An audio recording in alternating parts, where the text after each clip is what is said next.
everyone, welcome back to my channel. Now, today's video is a different video than anything I've ever done before.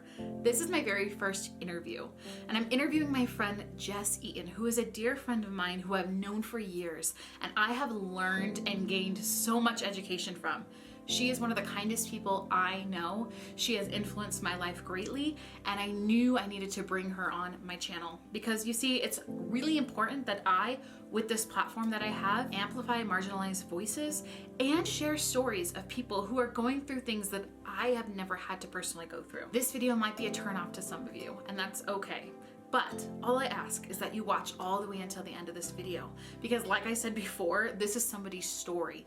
And while you may not understand, this is somebody's truth. This is somebody's life. I'm so grateful that she chose to come on my channel and to have these conversations today. I hope that you guys enjoy this interview.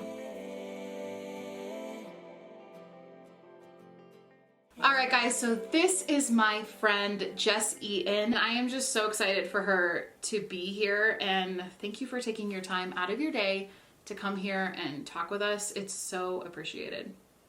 Absolutely, yeah, it's my pleasure. I'm excited to be here. Jess and I, we go pretty far back. 2012, I think, we met. Her husband is a pastor, and was he pastoring at the time? Was he like the associate pastor? Mm-hmm. Okay. Yes. So David, my husband, and I, we used to lead worship at this church that was kind of like a dual church. It was like one church on Sundays, one church the rest of the week, kind of a situation. And we saw Jess and her husband Shannon a lot, and Shannon would preach and David would lead worship. And so we talked. We never really like hung out, which I'm sad about. I feel like we should have done that. We really connected after I moved out of Florida. So that's usually how it goes.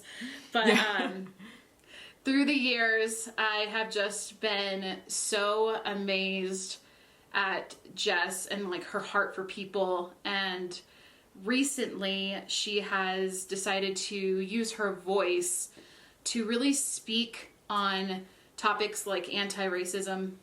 She started a YouTube channel first, then she decided to branch over to TikTok, which is where her videos have been getting a lot of traction.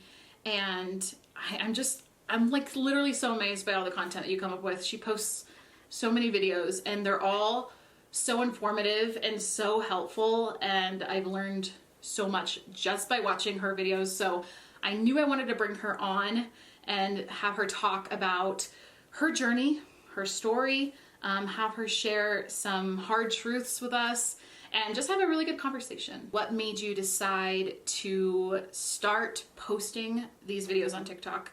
What was like the driving force behind that? Yeah, so for me, it was, about 2 years ago when I was pregnant with our son, I would speak out against racism every now and then. But I just always, felt a lot of pushback being in, just the pastor's wife and everything. This is not what you're supposed to be talking about. And so I would feel a lot of pushback. But the deciding point was actually in 2019, we found out we were pregnant with our son. And when we found out we were pregnant, I remember us opening the email to tell us that it was a boy. And we were so excited. And I remember looking up at my husband, and the first words I said to him was, "We're going to have to tell him what to wear, aren't we?" Like, we're going to have to tell him he can't wear a hoodie going outside, or he can't do certain things playing in the park. And it was kind of at that moment that my mind really shifted, and I really started to dig deeper into the truth on systemic racism, Black history, and, stuff like that. So that was really my deciding factor. Yeah, and how has that been transitioning? I mean, not really fully transitioning, because obviously you guys are still in church ministry, and you're still doing all the things you guys do. But what has it been like in the Christian circle for you when you decided to start making this content? Did you receive some pushback from members of your congregation or people that you know personally? Because you are absolutely right. It's not something that we really talk about as a church. And it's just one of those subjects that I feel like is very hush hush for many churches, and it's like churches don't know what to say, so they sometimes don't say anything at all. And when somebody speaks out against something like that, it comes off as like surprising to some people because they're used to seeing you one way, right? So then when you start to actually speak out, they see this part of you that's very much into activism and things. And how has that been? Yeah, so I mean, there has been quite a bit of pushback of people that just don't understand. I think when we talk about racism, white people automatically feel like the finger's being pointed at them. And our church is really diverse. We're really split down the middle, which is really unique for, my husband's black and I'm black. So that's really unique that we're not a black church or a white church. We're really split. And so it's been fun trying to balance that because you have to kind of let the black people know that you're standing with them and the white people know that you're not mad at them. And so trying to negotiate that but also trying to deliver the truth in what's going on, it's a matter of, are we being led with compassion? Like, are we seeing this as an issue or are we going to just keep giving excuses? Are we willing to give an ear and have compassion and try to understand where someone is coming from? But there has been a lot of pushback. People questioning my faith. People asking whether I really, have I been in my Bible? Am I really a Christian? And, I shouldn't be talking about that because, my husband's a pastor. And so it literally just goes on and on, really. But I have to remember that, being in this fight, it will cost something. And I'm willing to pay that cost. Yeah, definitely. Whenever you stand up for something that you believe in, you're going to have pushback. And it's almost like the more pushback, the more you know that you're making a difference. Right. So I just want to share a little bit about my story for those of you that are watching and you're seeing me amplifying a marginalized voice right now and you're like, you haven't really talked about this on your YouTube channel. And I haven't really. I've talked about it on Instagram and a little bit on TikTok as well. I know for me, I feel like it's like, even though I'm educating myself now on how to be a good ally or just an ally that I feel like my friends and people I know and even strangers feel like they can trust, it's caused me to like be hesitant to really talk about it because I don't yet know so much. You know what I mean? Like, it's like, I feel like I don't have a place to talk about it. But I know that is like my own kind of lies that I'm dealing with myself because we don't have to know everything to be an ally. But I wanted to ask you, for everyone that's watching right now that doesn't really know what steps to take first, what are some great action steps to take to be anti-racist? Yeah, no, that's a great question. So I always say, especially in this last year, we've seen a lot of protests and, a lot of people speaking on social media, which is great. But I always tell people, if you're willing to go to a protest, but Uncle Bob is saying the N-word in front of you at a barbecue and you're not willing to stop him and step in, then your activism is only going so far. So I think, when we think of things like racism, we think we have to fix it on this big scale. But I truly don't believe that's how we fix racism. I believe we fix racism by addressing our own biases, looking in the mirror, and understanding what implicit biases we have and being able to catch those, and then the people in our lives. So like I said, if Uncle Bob is saying the N-word at a barbecue, but I'm not willing to stop him or step in front of him and say, hey, that's not right. Like, that's you're not supposed to say that. But I'm willing to go to a Black Lives Matter protest, then, Uncle Bob is still going off being racist. You know what I mean? And so, right. and so I think educating ourselves and understanding our biases, because we all have them, is one of the most important parts of being an ally to the Black community or any community, any marginalized community. Yeah, and what would you say, especially from your experience, what are some of those implicit biases? Yeah, so some implicit biases that we may have that we're not, that we don't know. For instance, like when we see a Black person and they're upset, what do we automatically like assume about them? Are we like, are they just, or not even upset? Are we just placing the label of angry on them because we automatically associate all Black people, if they have any sort of emotion, as angry? Because anger is not bad. It's just what you do out of that anger, right? And another bias is like your hair, you know? And so if I see someone with their natural hair, a person of color, am I commenting on their hair like it's not done, or it's messy or nappy, or it's not professional? Because that's a bias, right? Because society standards have told us that straight hair is what's professional, right? And so if I look at someone else's hair and their hair is an afro or curly, and my first thought is, oh, their hair is unprofessional, or their hair is nappy, I have to ask myself why I'm thinking that way. You kind of touched on this earlier, but for all of us, we were raised in a society that has so much white supremacy, and we didn't even realize it. I'm just wondering what that was like growing up for you. Yeah, so it's funny because I look back on things now, and now they make sense. And there weren't really things that were explained, but it was just like, this is how it is. You know, for instance, speaking about hair, I had my first relaxer when I was 5. So a relaxer is a chemical straightener. So it's what people with usually curly hair get, or wavy, extremely wavy hair, coarse hair, get to chemically straighten their hair. And so I had my first relaxer when I was 5, because we were taught that if you didn't have, your hair wasn't straight, it was nappy, right? And so who wants to have nappy hair, you know? And things like dialect, you know, I remember saying things like ax, like you're asking a question, or different words, and my dad would always correct us. Like, that's not how you say it. You say it this way. It's not ax, it's ask. But little did I know, it's just a matter of dialect. It wasn't that this wasn't the right way to say it. It was just that this was the way I picked up how to say it. You know what I mean? So it was just a matter of dialect. So when growing up, there's things I look back on now that I just think that my dad just thought this is how we assimilate to the society that we're in.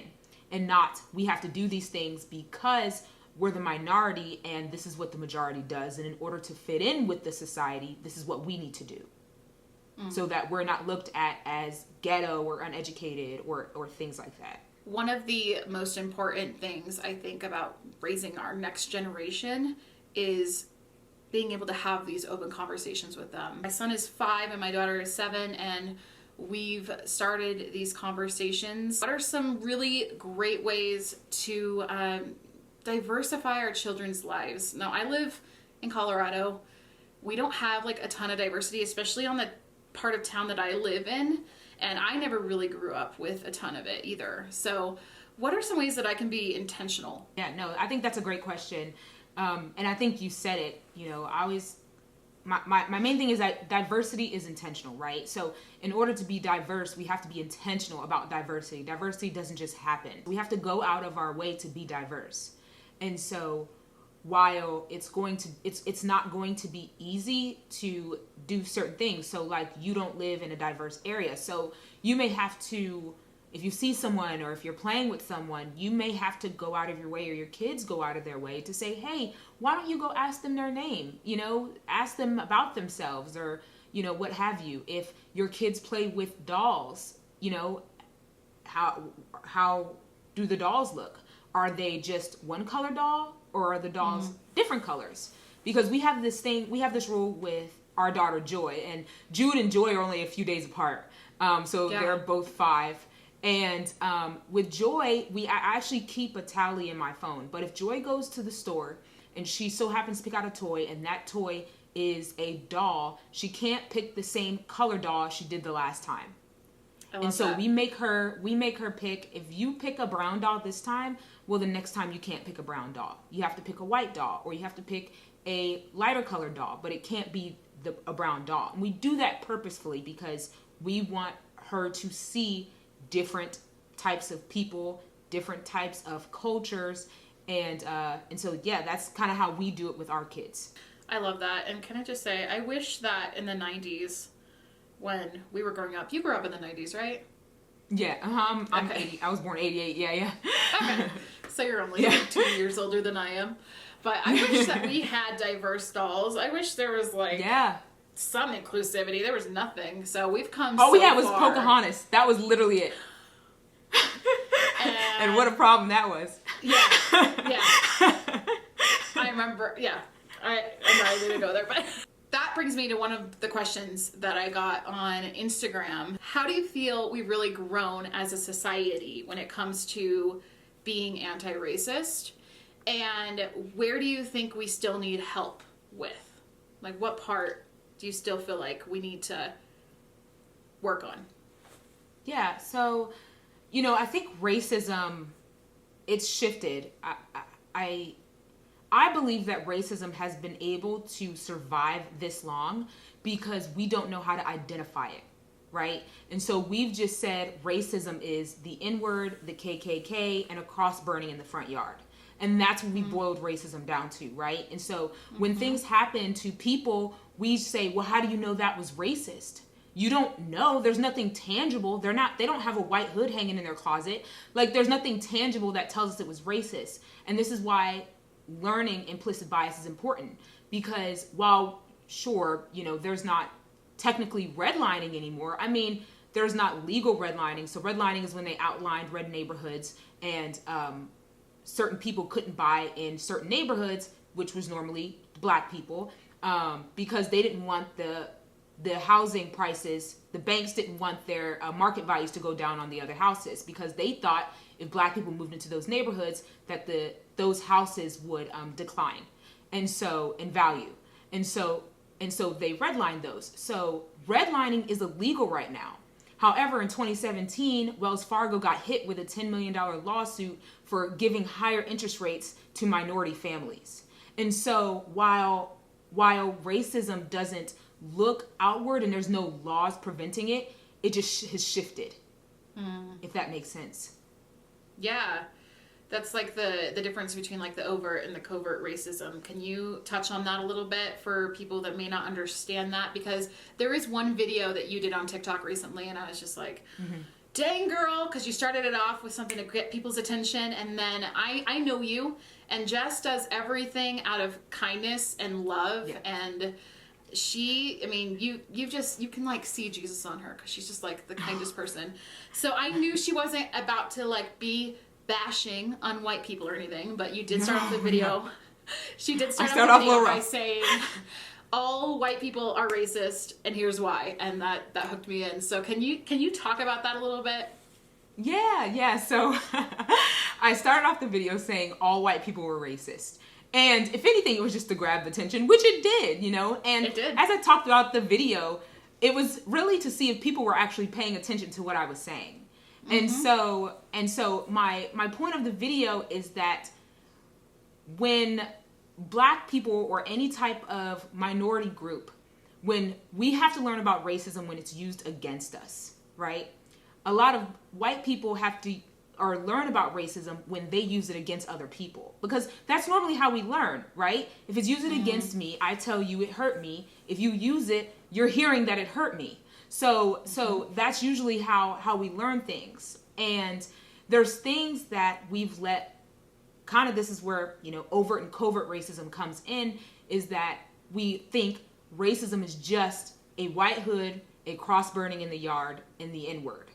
But covert racism is, for instance, I'll tell a quick story. So when I was in high school, we all did it. It was kind of a fun joke. But you know how you play Powder Puff and you usually get like your nickname on the back of your jersey? And so I played Powder Puff and I had my nickname on the back of my jersey. And my nickname in high school was Oreo. And what it was saying was, you know what an Oreo cookie is? Yeah, it's white on the inside and black on the outside. And so that was my nickname in high school, and I fed into that. It wasn't until I was older and I realized, okay, that's racist. Like, that is covert racism. Whether we want to believe it or not, what it's saying is that you're not like other black people.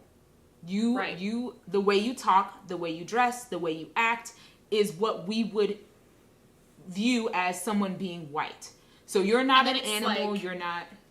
And then it's more acceptable Like they're the acceptable kind of black person, right? Right. You're the good black person. You know what I mean? So being Oreo is like the acceptable kind of black person, the exception to the rule of just dangerous black people, right? And so we're saying that without saying it and wrapping it into a little joke, a little harmless joke, right? But not realizing that what we're saying is racist. It's covert racism. In that video, what I was saying is sometimes we say things that we don't necessarily mean. We made that joke in innocence. My friends called me that as a nickname in innocence. They weren't intentionally being malicious.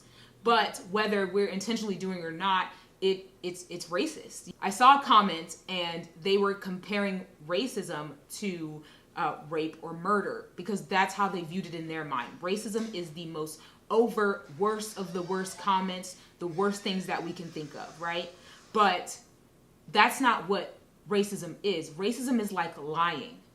So you can have racism or lying, for instance, you can have lying that would land me in jail. So lying to a police officer, lying under oath, I would do time in that area. But I'm also lying when I tell my husband I'm going to Target to get some groceries and I swing by the home goods section.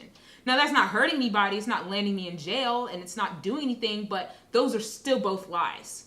We've just classified them differently. You know what I mean? And so that's kind of how we have to think of racism, where yes, you have this overt racism, but you also have this racism that is maybe not as bad, but it's still an implicit bias, and it is still covert racist. Yes. That explains. But I don't think all white people are bad. I don't think all white people are malicious or bad or anything like that. Not by any means. Right.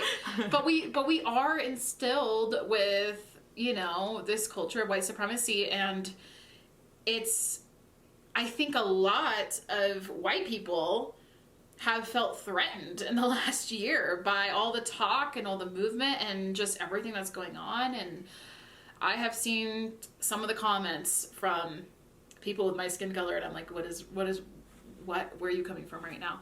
But it's really because that system is starting to become threatened. And it's like, wait a minute, hold on. Right. The system I know is now being oppressed, and now we're talking about something else. And so I know for a lot of people that's the struggle. And I know, and you know what?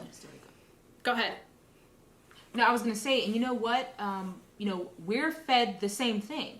So we are, as a black person, I can tell you, I'm also fed that whiteness is superior, right? And to be honest with you, my husband was the first black man I ever dated.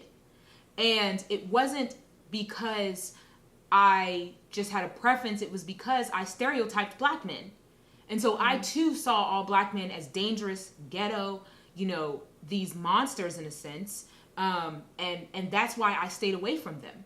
I think I read somewhere on your Facebook or something that your dad named you guys with like more white names so that you could get jobs easier on your resume or something. Yeah, so like, you know, our parents named us names that were not as black sounding. And what's actually funny is my sister's name is Jerica. And you would think that was just really simple, but she has been discriminated against because of her name, even still.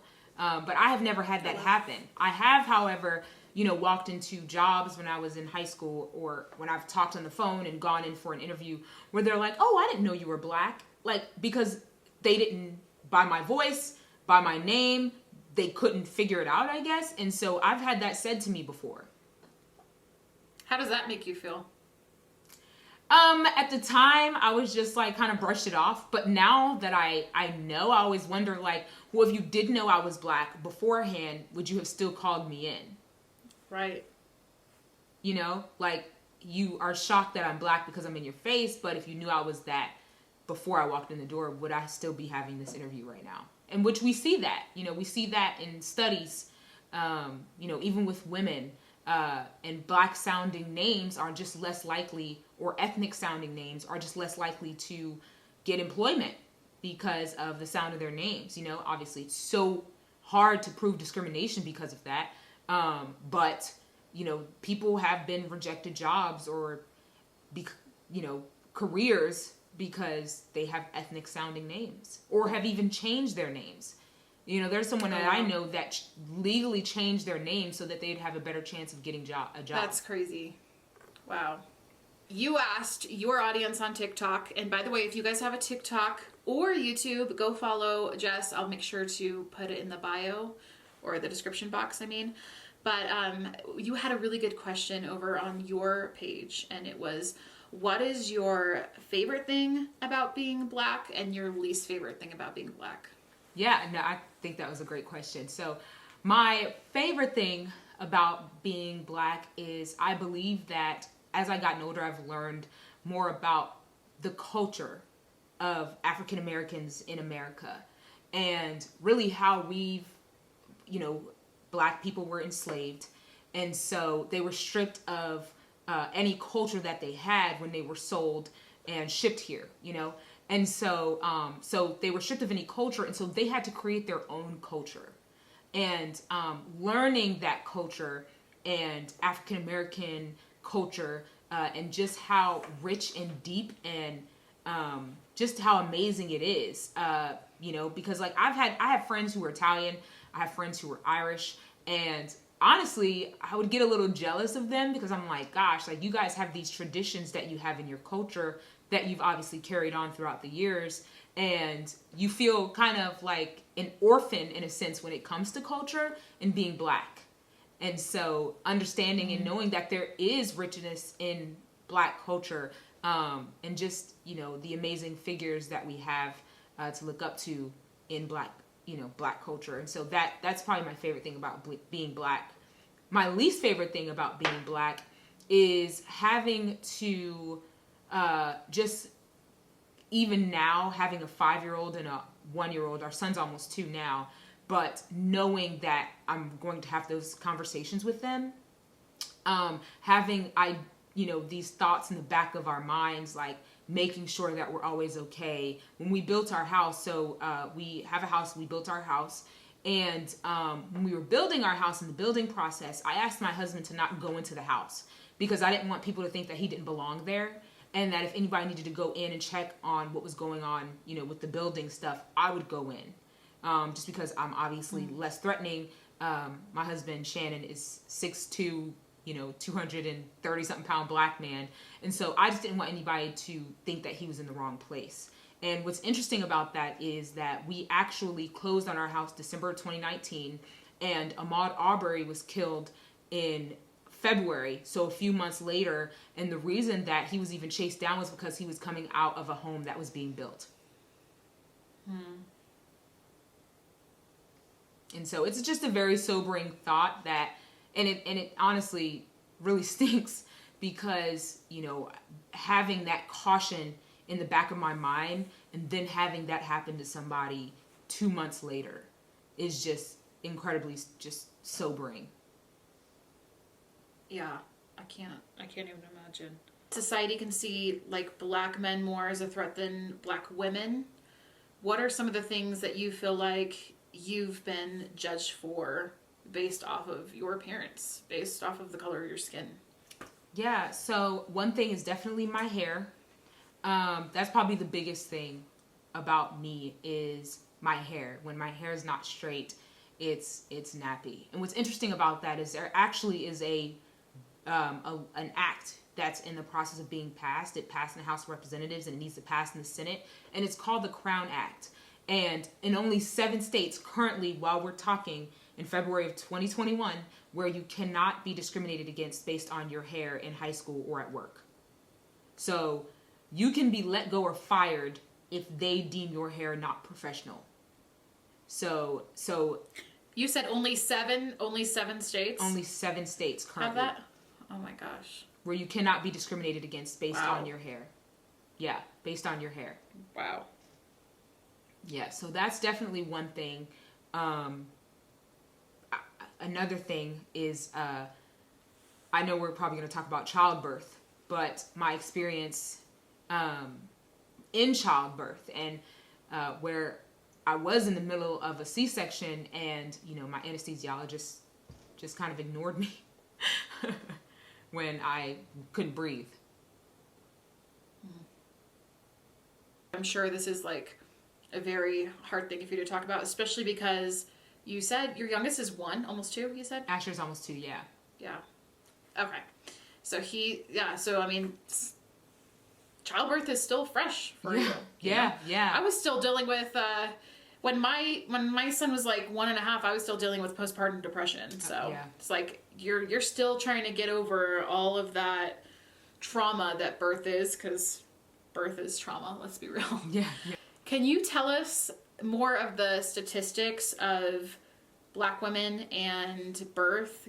If anything, for me, talking about my childbirth story with my son is just, I feel like bringing awareness to what could have happened, just statistically.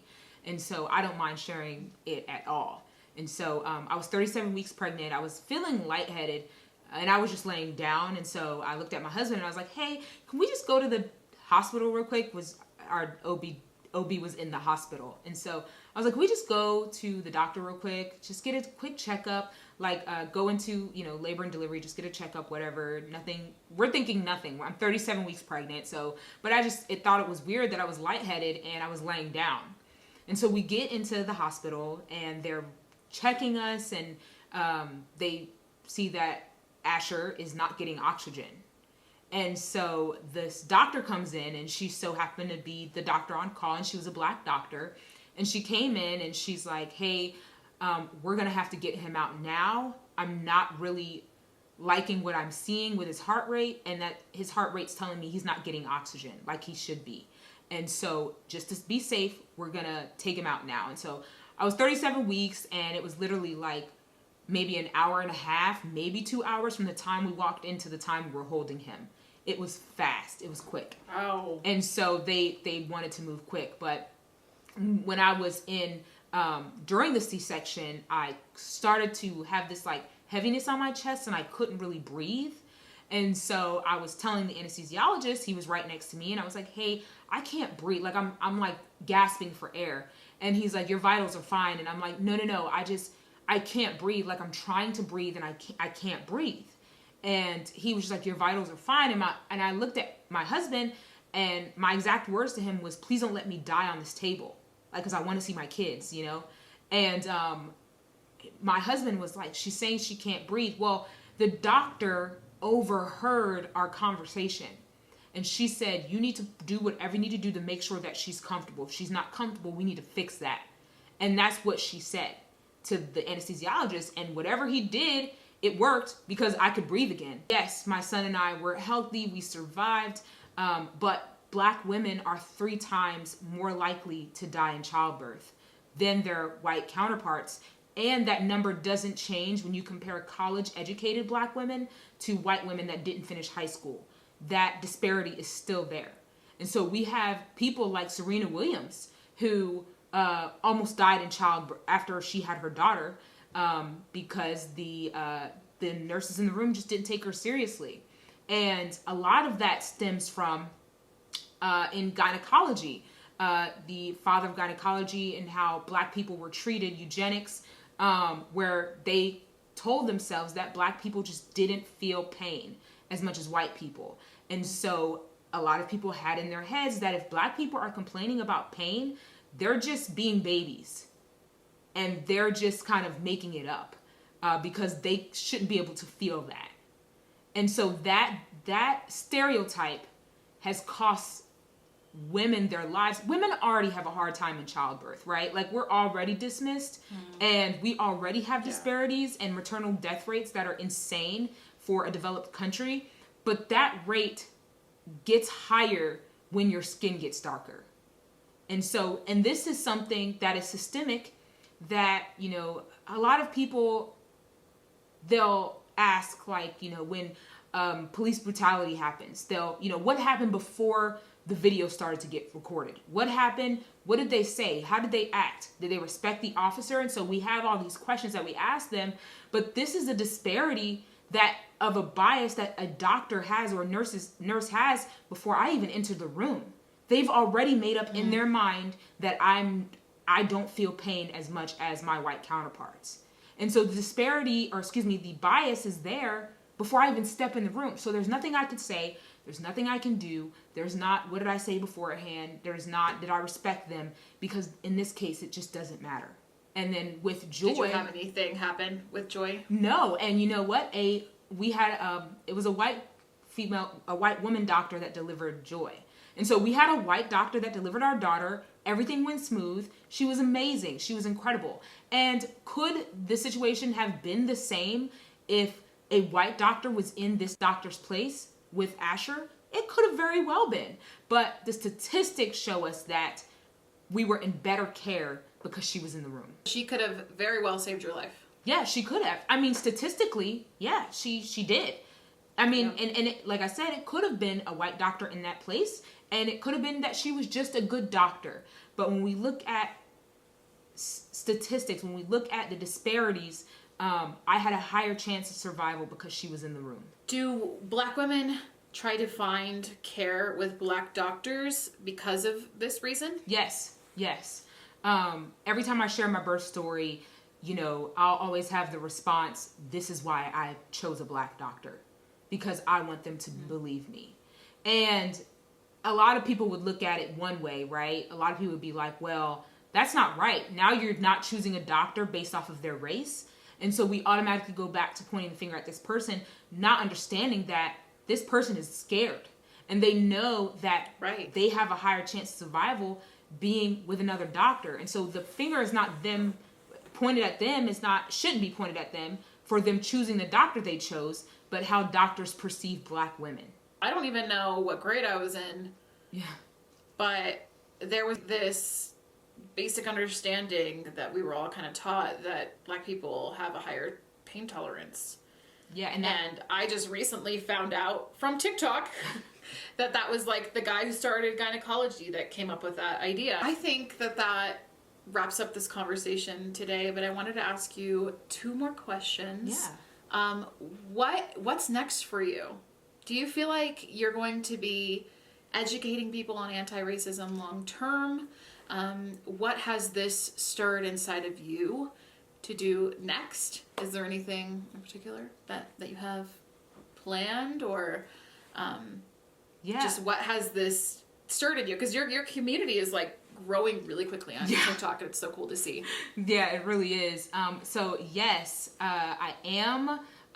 This was something that I literally just stumbled upon solely from the love of my own kids. That I didn't know I was going to be being in a place where I would educate or talk to people about racism. The thing I love most about what people say about my content is that they can watch it with their kids. And so I think that is really important to me. I don't curse. I don't even attack people. I don't make fun of people. And so I just try to deliver the information the best way I know how. And if people disagree with me, that's fine. I'm totally okay with that. I understand that I have a specific audience, but my goal is to help people unlearn biases. What that looks like long term, I'm not 100% sure. For now, I'll keep creating YouTube and TikTok videos to do my part in where I can to help people unlearn their biases. And you really have such a gift for that. And like I said earlier, she does everything out of the kindness of her heart, even with some of these comments that you're getting. And trust me, I know what it's like to be on social media and be given like the worst possible comments. But I just love how like you'll respond to a comment, but you're just like, here's the truth, blah, blah, blah, blah, blah. Have a nice day. Mm-hmm. Like you tell the truth and that's it. Yeah. Like you don't, like you said, you don't attack people. And I really love that about you and admire that about you, because it's very easy to like, shoot back at somebody when they shoot you. And look, sometimes that's not actually going to work. No. And sometimes I do. Sometimes I'm like, I want to tell this person off, but I will always be the person to try to deliver the truth, but in love. Say like you're at the end of your life, you're approaching the end.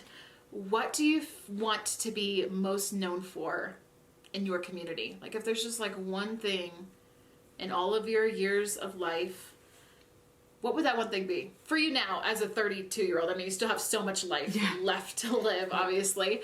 But what's that one thing that you just want to be known for? Yeah.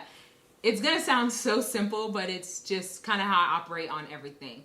There's one thing that I want to be known for. It is how much I loved my family, my husband and my kids, and what I was willing to do and sacrifice to make sure that they could walk this earth and people would not judge them before they saw them. And so if there's anything I want, even at the end of the day, I really don't care what anyone else thinks about me, but the 3 people that are in my house, I care, and I want them to know that I fought for them. And so that's the thing that for me is I would want to be the best known for. And I feel like if I've done that, no matter how many people I've made upset, no matter how many people don't like me, if I've done that, I feel like I've done my job.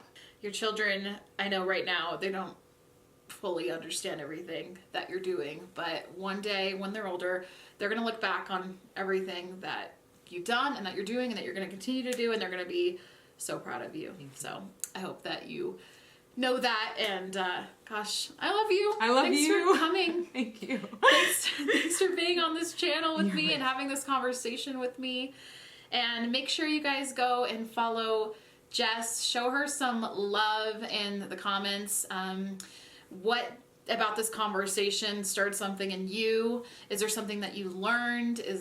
What's one thing you're going to take from this conversation to talk about or discuss with your family or friends? And yeah, you're the best, Jess. Thanks for being here. Really hope that you guys enjoyed this interview. It was very mind-boggling to me, very eye-opening, and just a very candid, honest, real depiction of what women of color have to go through. When we hear people's stories, we become kinder and more empathetic people. And so I'm really grateful that Jess chose to come on my channel today. Thanks for watching all the way until the end of this video. Make sure you go check out Jess's YouTube channel, subscribe to her, go follow her on TikTok if you have it, go follow her on Instagram. I have all the links down below, and maybe we can bring her on again and continue the conversation if that's something that you guys would like. But we appreciate you watching all the way until the end, and I will see you in my next video.